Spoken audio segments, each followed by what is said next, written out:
All right, so let's talk about abstraction in the Amazing Digital Circus, because honestly, this might be the biggest mystery in the entire show right now.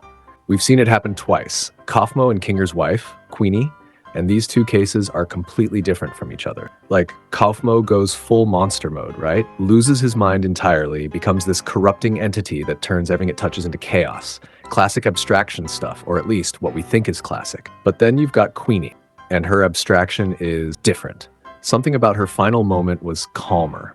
Kinger could literally touch her face without getting corrupted, which is insane when you remember what happened to Pomni and Ragatha when they ran into Kaufmo. So what's going on here? Why does abstraction work differently for different people? And look, I refuse to believe that abstraction is just the show's way of killing characters off permanently. Like, oh, they're gone forever, nothing we can do. These are actual human beings stuck in a video game. There's got to be more to this story. The circus is literally just code, right? Which means everything that happens has to follow some kind of programming logic, even the weird stuff. They all forget their real names when they enter the circus. Now, I'm not a programmer or anything, but doesn't almost every video game let you choose your name at the beginning? That's like basic game design 101. So the circus probably has code that just overwrites your original name. Not because it's trying to be evil, but because that's literally just how the character creation system works. It's a standard feature that happens to have absolutely devastating side effects when you're talking about actual human consciousness. And Kane, he's basically the admin or moderator. He didn't build this place, he's just maintaining it, creating adventures, fixing problems when they pop up, keeping the whole thing running. But there's something really specific that caught my attention. He can fix minor corruption, like when Pomni and Ragatha get hit by Kaufmo, but he cannot reverse full abstraction. That's huge. That tells us there's a point of no return, a threshold where even someone with admin access can't help you anymore. So everything in this world makes way more sense if you look at it like a video game, right? The void is just out of bounds. NPCs are, well, NPCs. So what's abstraction? I think it's actual literal data corruption. Episode 3 is when things started clicking for me. Kinger talks about memories after we learn what happened to Queenie. That whole speech about holding on to memories and cherishing the people around you, that's not just nice advice. I think that's literally the game mechanic for survival. Because check this out, Kinger has been in the circus longer than anyone else, and he's still here. He hasn't abstracted. Meanwhile, Queenie and Kaufmo abstracted way faster, even though they showed up after him. So Kinger figured something out, probably by accident, that's keeping him from corrupting. And I don't even think he fully realizes what he's doing. What does he tell Pomni? Hold on to your memories. Value your relationships. You know how old computer data degrades over time? Files get corrupted, things break down. The fix? Backups.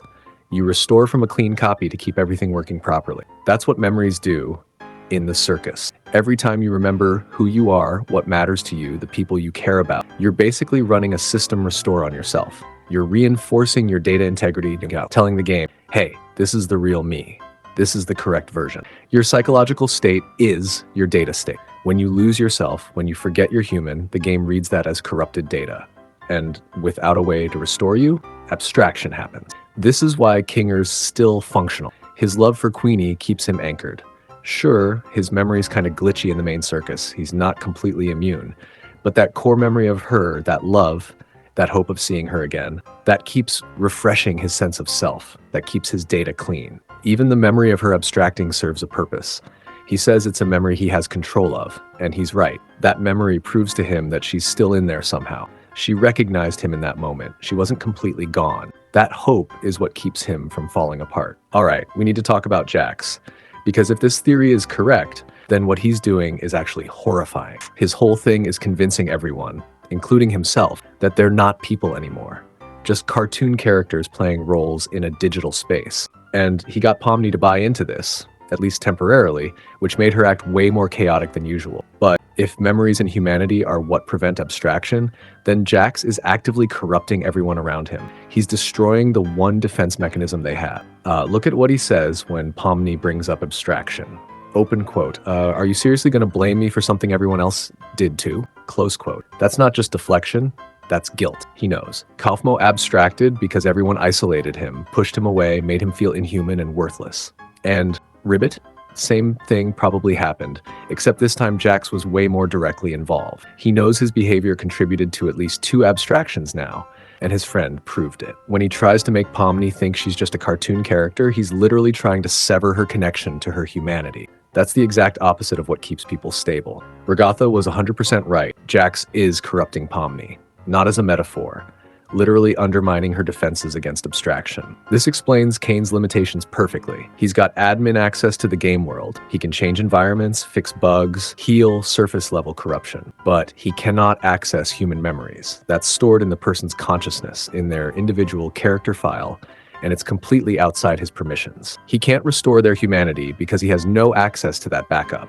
He's an AI designed to run a game. He can generate content, patch glitches, but he fundamentally cannot fix human psychological breakdown. So he does what he can, locks away abstracted people, creates adventures to keep everyone distracted, tries to prevent more abstractions through entertainment. It's not enough, but it's literally all his programming allows him to do. And the really tragic part, there's nobody on the outside.